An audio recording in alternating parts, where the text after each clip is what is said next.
Micromobility gibt nun weitere Details und die Varianten des Retro-Stromers Microlino bekannt.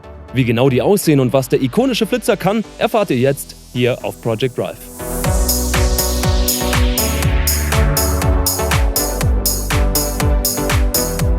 Micromobility sieht den Microlino als die beste Wahl für Alltagsstrecken von Sommer bis Winter. Im Vergleich zu anderen Autos sei der Kleinststromer wendiger und bewege viel weniger Gewicht mit sich herum. Im Vergleich zu Motorrädern fahre man wettergeschützt und könne auch Dinge transportieren. Und das alles bei nur einem Drittel des Ressourcenverbrauchs im Vergleich zu einem herkömmlichen Elektroauto. Um diese Vision zu verwirklichen, habe das Unternehmen in der Entwicklung von Anfang an auf einige entscheidende Merkmale geachtet, etwa die Rohbaukarosserie, auch Body in White genannt. Es gibt bei der Rohbaukarosserie im Wesentlichen 3 Möglichkeiten. Einen Gitterrohrrahmen, den praktisch alle Fahrzeuge im Segment des Microlino verwenden, so habe das Unternehmen zunächst auch den Microlino 1.0 konstruiert.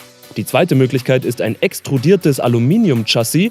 Dies wird von einigen kleinen Serienherstellern verwendet, weil die Investitionen nicht so hoch sind. Da alles aus Aluminium besteht, ist diese Lösung allerdings auch ziemlich teuer. Die dritte Möglichkeit ist eine selbsttragende Karosserie aus Stahl, die technisch gesehen die bei weitem beste Lösung für die Sicherheit und Langlebigkeit eines Fahrzeugs sei. Aus diesem Grund werden heutzutage fast alle Autos auf diese Weise gebaut. Micromobility wollte den Microlino 2.0 so sicher wie möglich und gleichzeitig so langlebig wie möglich konstruieren und habe sich deshalb dazu entschieden, den Microlino als das erste Fahrzeug seiner Kategorie auf einer selbsttragenden Stahlkarosserie aufzubauen. Die markantesten Designänderungen zeigen sich im Bereich der Scheiben. Das farblich abgesetzte Dach startet nun hier und nicht mehr auf Schulterhöhe. Außerdem ist die A-Säule schmaler gestaltet.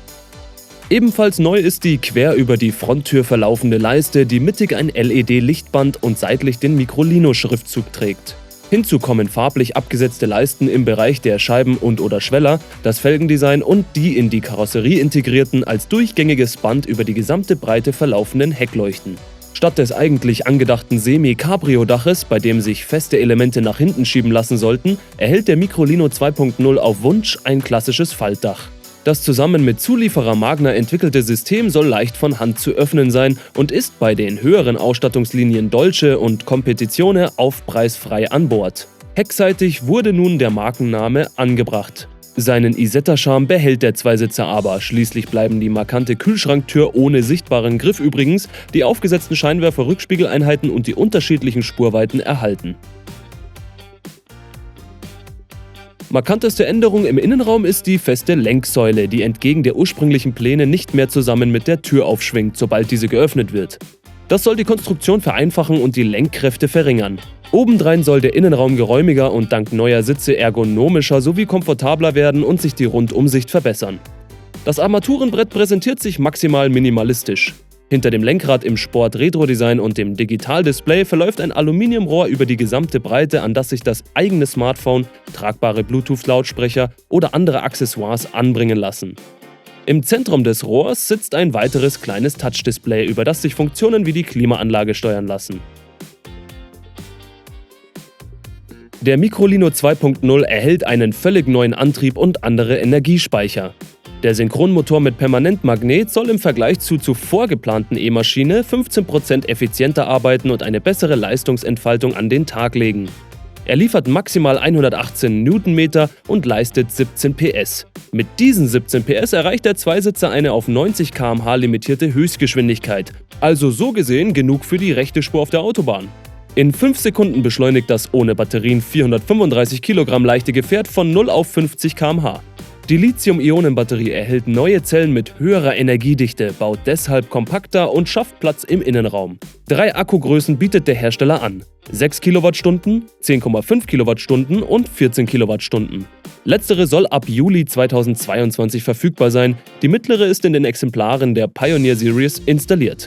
Die Reichweiten gibt der Hersteller mit 95, 177 und 230 Kilometern an. Der Microlino lädt mit 230 Volt an Haushaltssteckdosen, was je nach Akkugröße rund 4 Stunden dauert. In einigen Merkmalen sei der gut 2,5 Meter kurze Microlino anderen Fahrzeugen seiner Kategorie gegenüber im Vorteil, etwa bei der Reichweite von bis zu 230 Kilometern oder der Größe des Kofferraums. Ganze 3 Bierkisten finden in der modernen Isetta-Interpretation mit ihren 220 Liter Kofferraumvolumen Platz. Auch in Sachen Leistung spielt der Microlino mit 12,5 kW und bis zu 90 km/h Höchstgeschwindigkeit in der oberen Liga der Elektro-Kleinstfahrzeuge der Klasse L7e. Den Microlino soll es in 4 verschiedenen Editionen geben, wobei jede Version auf ein bestimmtes Bedürfnis ausgerichtet sei und jeweils einen völlig anderen Look und Feel verbreiten soll. Die Urban Edition ist demnach die Einstiegsversion für Puristen. Sie soll in 2 Farben erhältlich und mit einem 6 Kilowattstunden Akkupaket ausgestattet sein, das bis zu 91 Kilometer Reichweite ermögliche. Die Urban Edition werde ab dem 2. Quartal 2023 erhältlich sein.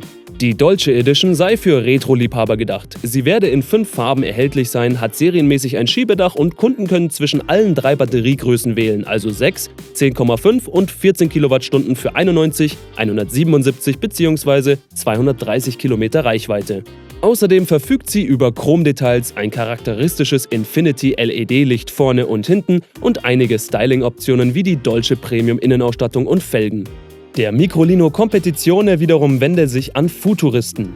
Diese Edition ist in 3 verschiedenen matten Farben erhältlich und verfügt serienmäßig über das Schiebedach, das Infinity-LED-Licht und das mittlere oder große Batteriepaket. Auch für den Competizione stehen mehrere Innen- und Außengestaltungsoptionen zur Auswahl.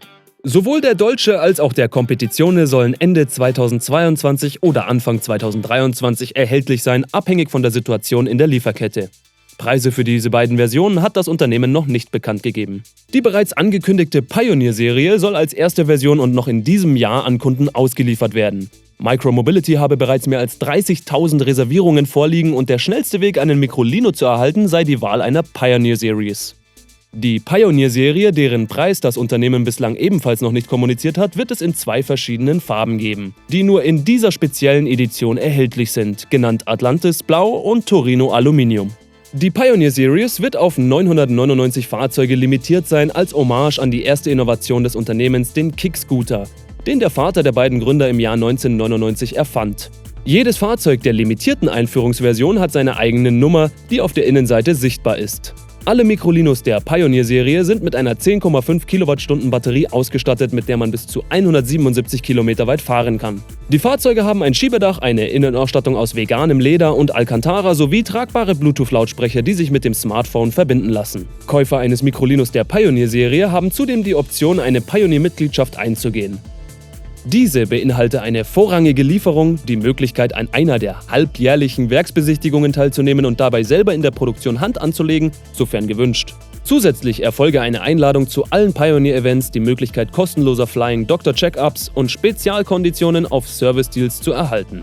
Auch ein kostenloser Micro-E-Scooter ist in der Option, die noch bis Ende des Jahres zu einer einmaligen Zahlung von 2.000 € eingegangen werden kann.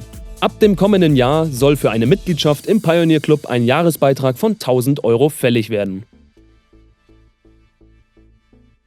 Mit mindestens 12.500 € für die Basisversion und den in höherwertigeren Varianten womöglich mehr als 20.000 € allerdings ist der Microlino in seinem Segment auch eines der teuersten Fahrzeuge. Der Konfigurator für den Microlino soll in den kommenden Tagen freigeschaltet werden. Kunden aus der Schweiz werden die ersten sein, die eine Anzahlung leisten können, um sich ihren Platz auf der Warteliste zu sichern. Wer aus der Schweiz kommt und sich für eine Pioneer-Serie entscheidet, werde mit Sicherheit zu den ersten Kunden gehören, vor allem wenn man sich auch für die Pioneer-Mitgliedschaft entscheidet, so Micromobility.